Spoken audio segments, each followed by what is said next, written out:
Alright everyone, welcome to this epic size tutorial. I say epic because there is so much information in here that it cannot fit in one video. In fact, it's going to be a two-parter. So, we're going to get started right away because we got a lot of ground to cover. What we're going to be doing is taking this image, this wedding photograph here, placing it inside this frame, and then putting that on a wall with some really elegant gallery lighting set above it. We're going to do all that inside of Photoshop. So, first thing I need to do, generate the new document that this is all going to be done in. So I'm going to go Command New. I'm going to set inches. We're going to do this at about 9 by 9 inches. 125 dpi. So, there I have my base image. I'm going to go ahead and select the background color I'm going to use, which is going to be kind of a burgundy-ish color, dark reddish, something like that. Just do Option Delete, fill that layer. I'm going to give that wall a little bit of texture by going to Filter, Texture, Texturizer. We'll get this big window here. And I'm going to go ahead and use sandstone. I want to make sure that my light is actually coming from the top, because ultimately our light source will be coming from the top area. And I'm going to leave the scaling and relief set relatively low. Simply hit OK. And it's very subtle, but it's there. It will be defined a little later as we add our lighting. Now, we need to go in and add our frame and photograph. So I'm going to go to my frame image, go over here and select my magic wand tool, and I want to make sure my tolerance is set relatively low, right to about 10. And I want to make sure that contiguous is checked because I do not want it to select any of the white areas inside the frame here.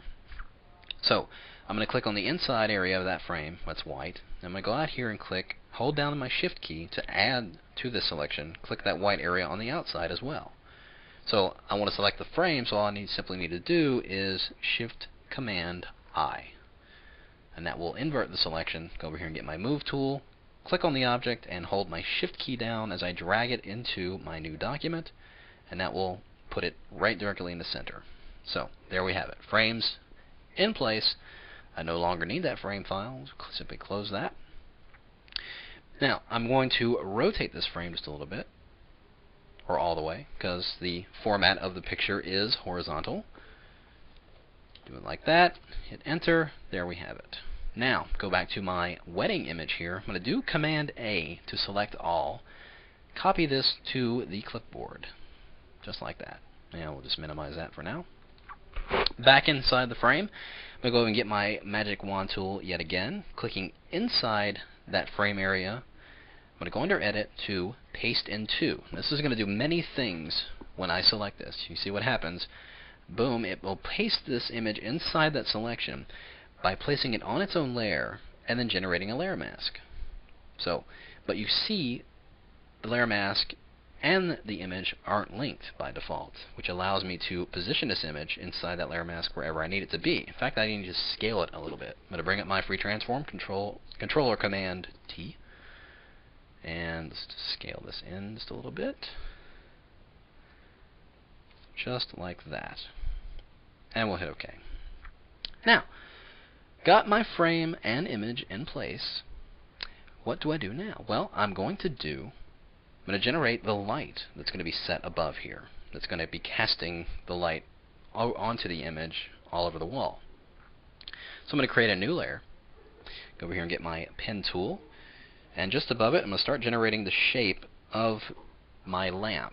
Now I'm just going to draw half of the shape because I'm just going to use Photoshop to duplicate it and mirror the other side of the light.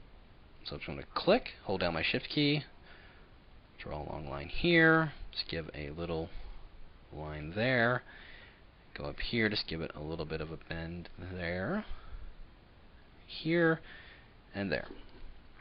So there's my basic shape. I'm going to do Command Enter to activate that as a selection, and then Shift Delete, again making sure we're on a new empty layer as we're doing this. Fill with a 50% gray, deselect.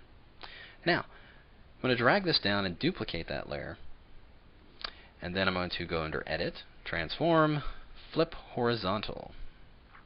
We'll flip that object. I'm simply going to drag it over just a little bit like there, just so it completes both sides of the shape. I'm going to do Command E to merge those two layers together, so now they are one layer, one shape. So do Command A and just align this to the center, just like that. There is the basic shape of my lamp. Now, I've got to define the lamp with some kind of metallic surfacing. So I'm going to do that on a new layer by simply clicking on the new layer icon, going to get my elliptical marquee, and I'm going to draw a really big box here. It's about like that. And setting my colors to their default, clicking on those little previews there, I'm going to go under Filter to Render Clouds. Get a big clouds fill here. I'm going to bring up my levels by Command L and increase the contrast of these clouds ever so slightly. Just like that. Hit OK. Now, I'm going to mask these clouds inside that shape that I had made by using a clipping group. I'm going to hold down my Alt or Option key, clicking in between the layers. You can see, boom, it places it inside there. Now, here's what we're going to do. With that clouds layer still active, I'm going to go over here and select my smudge tool, which is under the blur tool. You got blur, sharpen, and smudge. Make sure we get the smudge tool here on a normal mode. Strength relatively high. Don't want to go all the way up to 100%, keeping it around 90%. And now I'm simply going to just click and hold down my shift key, click once, holding down the shift key, drag over here, and then click again. And that will just kind of give that kind of a really smooth kind of blur to it. Do it again on the bottom area here, just like that. And I'm going to bring up my levels once again to define the contrast here just a little bit more. Just a little bit. Not quite that much. Just like that. Now, we're getting there. We're getting close. What I'm going to do now is actually merge these two down, because I no longer need it to be masked out, because I needed the reason why I had this. If I undo this clipping group, you can see that's all I've done. I've done two smudges and masked it inside that shape, but I no longer need it now because I don't need all that excess area. So I'm going to merge these two layers down, so now it is one layer. Now I'm going to get my elliptical marquee again. This time I'm going to draw a selection in the bottom area. You see where I had that angled line right there in the bottom of that light? That's actually going to be as if we're looking up inside the light where it's got the glow coming from. So I'm going to select that area of that part and just do Shift Command J, and that will copy that to its own layer, just like that. So there I have that right on its own layer. And I'm going to fill this. I'm going to lock the transparency and fill this with white, just like that. Now, unlock that transparency again, double click on that to bring up my layer styles, and we're going to activate an outer glow here. I'm really going to push the size up, way up here. Just about like that. Now I can come back and adjust this as I need it, but just so we can get an idea of where we're going. And then we'll hit OK. Next, I'm going to go back to the layer, which is this light up here. I'm going to bring up my hue and saturation, which is Command U. And we're going to colorize this to give it kind of a brassy bronze look to it. Right about like that. Increase that lightness, or decrease it. Just about like that. So now we have a light sitting above our art.